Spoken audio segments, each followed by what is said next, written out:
माझं नाव सतीश आबा बोलके.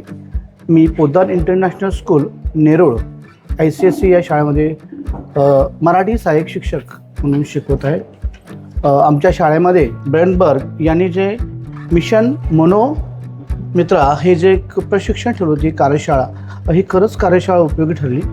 कारण आम्हाला शिकवताना किंवा आम्हाला प्रशिक्षण देताना इतक्या सुलभतेने आदरणीय तन्वी मॅडम यांनी एवढं चांगलं प्रशिक्षण दिलं आणि त्याच्यामध्ये त्यांनी विद्यार्थ्यांसाठी काय करावं लागेल किंवा विद्यार्थी कसे असतात तर आपण कसं हँडल करायचं याबद्दल जे काही मार्गदर्शन केलं हे इतकं सुंदर होतं की त्यामुळं काही गोष्टी ज्या आम्हाला अवगत नव्हत्या त्यासुद्धा आम्हाला या मॅडमकडून समजल्या आणि खरंच हे प्रशिक्षण एकदम चांगलं होतं, सुंदर होतं असंच मला म्हणावं वाटेल. जय हिंद.